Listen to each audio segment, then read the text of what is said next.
Australia का tata bye bye हो चुका है, टूर्नामेंट उनका खत्म हो चुका है। जिम्बाब्वे कर गई है क्वालिफाई, जो खेलेगी हमारे ग्रुप में।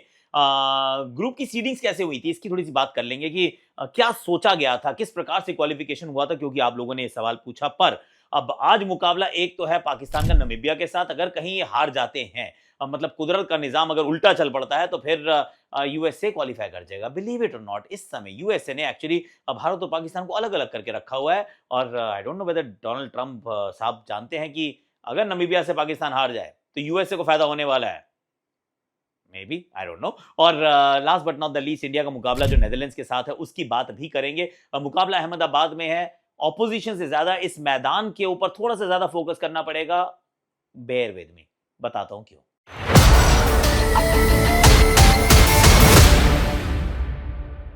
हैशटैग आकाशवाणी में आप सभी का हाथ जोड़ के स्वागत। कैसे हो आप लोग? आई रियली होप कि आप अच्छे हो गए। और वैसे मेरा 14 दिन के बाद पहला ऑफ था यार। बड़ा दिल को सुकून मिला है। I be very honest, I love my work, पर पहला ऑफ था। तो बच्चों के साथ खूब अच्छे स्पेंड किया, वाइफ के साथ स्पेंड किया, घर पे स्पेंड किया। Was very very happy and I slept a lot. बहुत नींद आ रही तो बहुत सोया। Now refresh rejuvenated for the India game, और उससे पहले पाकिस्तान नमीबिया का गेम। पर उससे पहले अपन चलेंगे ऑस्ट्रेलिया की तरफ, क्योंकि ऑस्ट्रेलिया बाहर जा चुका है। अब ऑस्ट्रेलिया बाहर चला गया है, जिम्बाब्वे क्वालिफाई कर चुका है। जिम्बाब्वे का आयरलैंड वाला मैच पानी में धुल गया है, और उसके चलते उनके अंक हो गए 5, जहां तक ये पहुंच ही नहीं सकते। सो ऑस्ट्रेलिया घर जाएगा। कुदरत का निजाम, वो लैप ऑफ गॉड ढूंढ रहे थे, वो उनको काम नहीं आई है। And I ask a very couple of very poignant questions actually. एक तो ये कि एक T20 फॉर्मेट में इनकी दाल नहीं गलती है। पिछले 6 में से 5 वर्ल्ड T20 में सेमीफाइनल में क्वालिफाई नहीं कर पाए हैं। एक बार जब किया तो उन्होंने ट्रॉफी भी उठा ली, 2021 की बात थी, दुबई वाला वर्ल्ड कप। पर उसके अलावा इस सेमीफाइनल तक नहीं पहुंचती है टीम। 2009 के बाद ये बात भी सच है कि पहली बार ऐसा हुआ कि ग्रुप स्टेजेस में ही घर का रास्ता दिखा दिया गया है। तो 2009 से ग्रुप स्टेजेस के बाद तो पहुंचे, पर सेमीज नहीं खेलते हैं। पिछले 6 में से 5 बार नहीं पहुंचे, पर ओडीआई में पिछले 6 में से 5 बार ही सेमीफाइनल खेले हैं। तो ओडीआई फॉर्मेट स्टिल, जिसमें इन्होंने बहुत अच्छा किया। T20 में इनकी दाल नहीं गली है। पर मुझे जो लगता है पर्सनली, एक्चुअली, और ये आप काट के क्लिप बना के बाद में भी रख लीजिएगा, कि मुझे ऐसा लगता है कि ऑस्ट्रेलिया का जो ट्रांजिशन है बहुत पेनफुल, दुखदाई होने वाला है। सिर्फ ट्रांजिशन मुश्किल होता है, ट्रांजिशन के अंदर चीजें बहुत मुश्किल से कई बार संभलती हैं। पर ऑस्ट्रेलिया मुझे लग रहा है the great power house, erst while outstanding, मतलब जबरदस्त टीम ये स्ट्रगल करने वाली है। और मैं क्यों कह रहा हूँ स्ट्रगल करने वाली है, क्योंकि अगर आप इनके हाल देखें इस समय भी, मान लिया मिचेल स्टार्क ने रिटायरमेंट ले ली, पैट कमिंस इंजर्ड हुए, जॉश हेजलवुड इंजर्ड हुए, तो आपकी second line of fast bowling क्या थी? Xavier Bartlett, Sean Abbott, Nathan Ellis. नहीं है दम खमना, पता चल गया। अगर हम टेस्ट क्रिकेट को देखें तो नेथन लायन के बाद कोई स्पिनर आपको नजर आता है? नहीं। अगर आप वनडे T20 क्रिकेट को देख रहे हैं तो Adam Zampa is the best spinner, पर is he the best in the world? और सेकंड स्पिनर कौन है? Matthew Kuhnemann. Where is the depth sir? Batting के अंदर भी, अगर आप टेस्ट के अंदर भी देख लें, मैं टेस्ट को भी यहाँ पे साथ में घुसा देता हूँ, हालांकि एशेज अभी जीते हैं। पर अगर आप उनके टेस्ट क्रिकेट में भी देखेंगे, तो golden days are behind them already. मतलब अभी भी जब ये 3 लोग, एक्चुअली चौकड़ी है इनकी, 3 fast bowlers and Nathan Lyon. पर वो भी तो कभी खत्म होगी। जब वो खत्म होगी तो अगली वो सूची है कहाँ? स्पिनर तो कोई है ही नहीं भाई नेथन लायन के बराबर का, उनके आधे लेवल का भी कोई नहीं है। और अगर हम बल्लेबाजी की बात करें तो वहां स्टीव स्मिथ हैं, पर मानस लाबुशेन हुआ करते थे, नहीं है। ख्वाजा जा चुके हैं। I mean there batting is also looking quite brittle यार। ट्रेविस हेड है, वो अकेले बेचारे कभी कभी अकेले मैच जिता देते हैं, कभी एक कोई अच्छा कर देता है, कभी एलेक्स कैरी, कभी कोई और, but that's about it. Honestly मुझे लगता है कि ऑस्ट्रेलिया का जो डाउनफॉल है, it is palpable, it is real, वो आपके सामने, अपनी आंखों के सामने दिखता है। And this is going to hurt them, और ये मुश्किल होने वाला है ऑस्ट्रेलिया के लिए आने वाले कुछ 5 7 8 साल। दे विल बाउंस बैक, क्योंकि बहुत बड़ा क्रिकेटिंग नेशन है, पर they are going to go really, they will hit rock bottom. क्योंकि मुझे जो नेक्स्ट जनरेशन है वो उतनी अच्छी अभी पर्सनली नजर नहीं आ रही। आपको आ रही तो मुझे कमेंट सेक्शन में बता देना कि सर आ रही है, आपको नहीं दिख रही, हम बता रहे हैं यहाँ पे, तो मैं मान लूंगा यार, मानने के लिए पूरी तरह तैयार हूँ। अब जरा वैसे आपको ये बता दूं, जहां आपने पीकेएल देखा था वहीं पे आप आज शाम का मैच भी देखेंगे, दोनों इनफैक्ट तीनों मैच देखेंगे। और जियो हॉटस्टार का लिंक मैं डिस्क्रिप्शन में डाल रहा हूँ, डाउनलोड कर लीजिएगा ऐप, और स्टार स्पोर्ट्स इंडिया पे भी आ जाइएगा। और साथ साथ फ्री में खेलनी है फैंटेसी तो जंबो आ जाना। क्योंकि फ्री में ही खेलनी है मेरे को, तो नहीं पैसे खर्च करने हैं, फ्री में अच्छा लगता है फैंटेसी खेलना, क्योंकि फैंटेसी तो वैसे पैसे देके तो कोई खिला भी नहीं सकता, इलीगल है। कोई भी अगर आपसे एंट्री फीस लेता है और फैंटेसी खिला रहा है, समझ लो इलीगल ऐप है, वहां बंद करो, उसकी कंप्लेंट करो। तो ऐसा नहीं होने वाला। Fantasy cricket has to be free, एकदम जीरो मनी। लेकिन जीरो मनी के साथ आप फिर भी कुछ जीत सकते हैं। वो जंबो पे बहुत बढ़िया काम है कि आप शॉपिंग के लिए पैसे डिपॉजिट करते हैं, आप शॉपिंग अपनी कर लेते हैं उन पैसों से और उसके बाद जो आपको कॉइन्स और फिर टोकन से आप खेल लेते हैं, फैंटेसी डायमंड जो मिलते हैं जीतने पे, उनसे आप डिजिटल गोल्ड ले सकते हैं। तो फिर जंबो आ जाइए, don't be a dumbo. That's what I am going to say. Seeding की हमने बात की थी, आऊँगा इंडिया वाले मैच के ऊपर। पर सीडिंग की बात थी, वो बड़ा सवाल था कि भई सर ये सीडिंग हो कैसे रही है? ऐसी कुछ चीज़ें थी। एक तो ना 8 टीम्स ऑटोमैटिकली क्वालीफाई कर जाती हैं, जैसे अब ज़िम्बाब्वे जो है वो नेक्स्ट एडिशन के लिए ऑलरेडी क्वालीफाई कर चुकी है। तो जो टॉप 8 टीम्स हैं, they qualify for the next edition automatically. तो वो 8 टीम्स को ऑलरेडी क्वालिफिकेशन मिल चुका था। उसके बाद बाकी सब जो है वो क्वालिफिकेशन की प्रोसेस के साथ आती हैं। तो 8 टीम डायरेक्ट क्वालिफिकेशन, 12 टीम्स को क्वालीफाई करना पड़ता है। अब उसके बाद इस बार लॉजिस्टिकली, क्योंकि सब चीज़ों को सीडिंग के साथ चलाया गया है, फर्स्ट और सेकंड से कोई फ़र्क नहीं पड़ता है। सी बात बड़ी सिंपल थी। श्रीलंका भी होस्ट नेशन है, तो उनके सारे मुकाबले at least league stage and the group 8 वो श्रीलंका में होने चाहिए, तो उनको एक ग्रुप में डाला जिसमें भारत नहीं है। पाकिस्तान के मुकाबले भी वहीं होने वाले हैं। तो फिर श्रीलंका और पाकिस्तान को साथ में क्लब करना ज़रूरी था फॉर द ग्रुप 8s, क्योंकि वो वाली अगर गड़बड़ हो जाती है तो फिर सारी ऊपर-नीचे हो जाएगा, पाकिस्तान ट्रैवल नहीं करेगी, logistically it will be an absolute nightmare कि पाकिस्तान नहीं ट्रैवल कर सकती है, श्रीलंका ट्रैवल तो कर सकती है पर उनको करना नहीं चाहिए। तो उस दृष्टिकोण से रखा गया कि इन दोनों टीम्स को एक ग्रुप में डाल दीजिए। फिर एक ग्रुप से इंग्लैंड, एक ग्रुप से साउथ अफ्रीका, न्यूजीलैंड, उस तरीके से ये रैंकिंग बनाई गई थी ताकि लॉजिस्टिकली थोड़ा-सा काम आसान हो सके और जिन्होंने डिसाइड करना है, प्लान करना है, वो प्लान कर सकें। क्योंकि सी वर्ल्ड कप ना बड़ा मुश्किल होता है। देश भर से, दुनिया भर से लोग आते हैं। अब वहाँ से जो लोगों ने आना, उनको पता होना चाहिए कि हमारी टीम के कहाँ-कहाँ मुकाबले हो सकते हैं। सर भारत के ऑलरेडी पता है ना अपने को। ज़िम्बाब्वे वाला मुकाबला हमारा चेन्नई में होगा, साउथ अफ्रीका वाला मुकाबला हमारा अहमदाबाद में होगा। So we should know all of that. तो वो ऑलरेडी पता चल चुका है।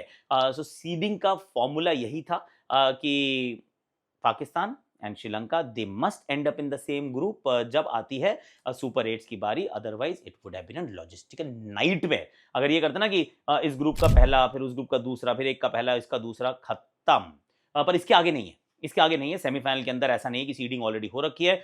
इस वजह से सेमीफाइनल एक्चुअली बड़े फ्लूइड है, बड़े ल्यूसिड है कि अगर तो पाकिस्तान क्वालिफाई नहीं करती, इसमें अब श्रीलंका की कोई बात नहीं। अगर पाकिस्तान क्वालिफाई नहीं करती है फाइनल 4 के लिए, तो फिर दोनों सेमीफाइनल जो हैं वो भारत में होंगे। एक मुंबई में होगा, एक होगा ईडन गार्डन्स में।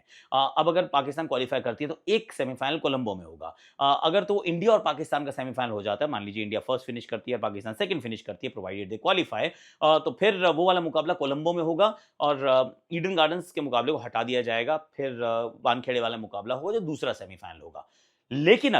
लेकिन अगर पाकिस्तान क्वालिफाई तो करती है, पर पाकिस्तान और इंडिया का वो मैचअप नहीं बैठ रहा है, तो पाकिस्तान अपना मैच कोलंबो में खेलेगी, लेकिन भारत का सेमीफाइनल जो है वो फिर मुंबई में होगा। यानी कि Eden Gardens is always going to be on a standby. तो कुल मिला के कहानी यही है। और फाइनल जो है वो अहमदाबाद में, अगर पाकिस्तान क्वालिफाई करती है तो कोलंबो में होगा। अब पाकिस्तान की क्योंकि हम बात कर रहे हैं, हाँ, तो बात कर लेते हैं नामीबिया वाले मैच की। सी बेटर टीम तो जो है वो पाकिस्तान है, बहुत सारी स्पिन है। कोलंबो में मैच है, पहले कली में नहीं है। जब बारिश हो, और बारिश हो भी जाएगी तो ये क्वालिफाई कर जाएंगे, क्योंकि एक अंक से इनकी क्वालिफिकेशन कंफर्म्ड है। इनका क्वालिफिकेशन ना करने का चांस सिर्फ एक ही है, सिनेरियो सिर्फ एक ही है, वो ये कि अगर ये मैच नामीबिया से हार जाते हैं तो। सी नामीबिया से हारना तो नहीं चाहिए। लॉजिकली अगर मैन टू मैन मार्किंग करेंगे, Pakistan is a better team, they should do better. पर क्या पता यार, चीज़ें उल्टी-पुल्टी होती हैं। Namibia is a very decent team. I think इससे बेहतर वो खेल सकते हैं जितना वो खेल रहे हैं। तो उम्मीद है कि बेहतर खेलेंगे, चाहे ऊपर फ्राइलिंग हो या बीच में अपने गेरहार्ड इरास्मस हो या फिर ट्रम्पलमैन हो। They do have the players, Scholtz हो, दे हैव द प्लेयर्स। ऐसा नहीं कि प्लेयर्स नहीं है, ऐसा नहीं कि वो लड़ नहीं सकते, ऐसा नहीं कि एक्सपीरियंस नहीं है। पर मैन टू मैन मार्किंग जब करते हैं तो पाकिस्तान का पलड़ा भारी है। तो फिर अगर जीत गए तो पाकिस्तान, श्रीलंका, इंग्लैंड और न्यूजीलैंड वो एक ग्रुप का हिस्सा बन जाएँ, क्योंकि 3 टीम्स ऑलरेडी क्वालीफाई कर चुकी हैं। श्रीलंका कर चुकी है, इंग्लैंड कर चुकी है, न्यूजीलैंड कर चुकी है। सिर्फ एक खाली जगह बची है, वो आज शाम को भर जाएगी। Either is going to be Pakistan, अगर वो जीतते हैं, वरना यूएसए उस ग्रुप में जाके बैठ जाएगी। अब ज़िम्बाब्वे हमारे ग्रुप में आ चुकी है। तो फिर बाकी जो मैच है वो फिर वो डेड रबर की तरह देखे जाएँगे। अब नाउ लेट्स गो। अच्छा है actually Akashvani, I like this Akashvani यार। इंडिया और नीदरलैंड्स का मुकाबला अहमदाबाद में है। वो मैंने कहा था जैसे कि नीदरलैंड्स से ज़्यादा अहमदाबाद इंपॉर्टेंट है। सी क्वालीफाई हम कर चुके हैं, अनडिफीटेड है। इनफैक्ट अनडिफीटेड अभी से नहीं, हमने जब न्यूयॉर्क में पहला मैच खेला था ना 2024 का, तब से विश्व कप में अनडिफीटेड है हम। अब मतलब वो चले ही जा रहे हैं और अब कोई पलट के ये नहीं कह सकता। हालाँकि लोग कह रहे हैं कि जब हमने चैंपियंस ट्रॉफी जीती थी तो बहुत लोगों ने ये कहा था कि अरे देखो तुम लोग बातें करते हो, ये तो दुबई में खेल गए सारे मैच। अब कोई बात ऐसी पाकिस्तान के लिए नहीं कह रहा है, क्योंकि अगर Pakistan reaches the final and they should, अगर सिर्फ वेन्यू से ही कुछ फ़र्क पड़ता है, तो they will stay in Colombo. सारे मैच तो श्रीलंका में खेलने वाले, थोड़ा इधर, थोड़ा लेफ्ट, थोड़ा right, and they will play all their games there. तो फिर इतना आसान हो जाना चाहिए, पर नहीं है। ये हम जान जाएँगे कि इतना आसान नहीं होता है। It takes a bit more than just कि ग्राउंड की आपकी फ़ैमिलियरिटी हो। अहमदाबाद का जो मैदान है, ये एक्चुअली साउथ अफ्रीका का घर है। इस समय अगर कोई होम टीम है श्रीलंका को छोड़ के और पाकिस्तान को छोड़ के, क्योंकि भारत तो is travelling too much. Bharat एक किसी भी वेन्यू पे 2 मैच नहीं खेल रहा ना, एक के बाद एक, इधर से उधर, से उधर, उधर हम ट्रैवल करते जा रहे हैं। पर साउथ अफ्रीका वहीं पे बैठी हुई है। अहमदाबाद में बैठे हैं और वेट कर रहे हैं, भैया ये टीम आएगी, फिर दूसरी टीम आएगी, फिर तीसरी टीम आएगी। Most of the their games are actually in Ahmedabad. अगर ये फाइनल तक पहुँचे तो फाइनल भी अहमदाबाद में है। So they actually have this one distinct advantage. तो भारत का ये मुकाबला अहमदाबाद में, इसके बाद साउथ अफ्रीका वाला मुकाबला भी अहमदाबाद में होगा, तो उसकी तैयारी आज से करनी है। उसकी तैयारी आज से करनी है, उसके लिए हमें पूरी अच्छी तरीके से प्रिपेयर करना है, टीम में बदलाव होंगे। आई थिंक टीम में बदलाव इसलिए होंगे क्योंकि होने चाहिए। अब कुलदीप यादव के लिए यहाँ जगह नहीं बन पाएगी, यहाँ ड्यू आती है यार, तो यहाँ अर्शदीप को आपको वापस लाना होगा। बाकी कुछ भी बदलाव करने की आवश्यकता नहीं है। अर्शदीप आ जाएँगे, साथ में जसप्रीत बुमराह हो, मैं रेस्ट नहीं कराऊँगा यार। I want Bumrah to continue playing, क्योंकि क्यों ही रेस्ट कराना है? मतलब आईपीएल में तो हर चौथे दिन आप मैच खेलते हो, तब तो रेस्ट की बात नहीं होती, तो यहाँ क्यों होगी? फिट हैं, अवेलेबल हैं, पहला मैच खेले नहीं थे, तो Bumrah must play, Arshdeep Singh must play, Varun Chakravarthy के साथ अक्षर पटेल, हार्दिक पांड्या के साथ शिवम दुबे, आपके 6 बॉलिंग ऑप्शंस हो गई, और उसके बाद जो पूरी बैटिंग लाइनअप है वैसी की वैसी रहे, जिसमें अभिषेक शर्मा के रन्स बने यार। वी नीड अभिषेक शर्मा के रन्स, क्योंकि ईशान किशन तो बहुत अच्छा काम कर चुके हैं, which is a wonderful story. Of side की गेम पे भी काम कर लिया है, बहुत अच्छा खेल रहे हैं। पर अभिषेक शर्मा के रन्स बनेंगे तो फिर थोड़ा सुकून आ जाएगा यार। इस मैच में वैसा कोई दबाव नहीं है, जीत-हार का कोई लफड़ा नहीं है। India will win this game, should not be a problem, पर I want Abhishek Sharma to score runs यार। बाकी सबके थोड़े-थोड़े रन्स आ चुके हैं, हार्दिक पांड्या का एक 50 आ चुका है, शिवम दुबे के क्रूशियल रन्स आ चुके हैं, तिलक वर्मा ने भी थोड़ी धीमी बैटिंग की है, पर थोड़े से रन्स तो आए हैं। आई होप कि उनके बल्ले से भी थोड़े और रन्स निकले। सूर्य ऑलरेडी रन्स बना चुके हैं, ईशान बना चुके हैं, रिंकू अच्छे छक्के लगा चुके हैं, तो दैट्स ओके। कुछ और बदलाव की गुंजाइश नहीं है, ना ही करनी चाहिए, पर अभिषेक के runs will just give you a bit मोर सुकून। आज के लिए, अभी के लिए मेरे पास इतना ही है। Do like, share, subscribe, comment, notification घंटी जरूर बजा दीजिएगा, और Jio Hotstar, Star Sports India, please come. आज मैंने पहन ली अपने मतलब की टी शर्ट। ये जो टी शर्ट मुझे पसंद है वो मैंने पहन ली है। पिछले कुछ दिनों से मैं पटना पायरेट्स की पहन रहा था, आज मैंने बंगाल वॉरियर्स की पहन ली है। और जंबो पे आ जाइएगा, वहाँ पे आप फ्री में फैंटेसी खेल सकते हैं। उसका हम लिंक डिस्क्रिप्शन में और पिन कमेंट में डाल देंगे। आज के लिए, अभी के लिए इतना ही है। Thank you so much, I love you all. Thank you for watching.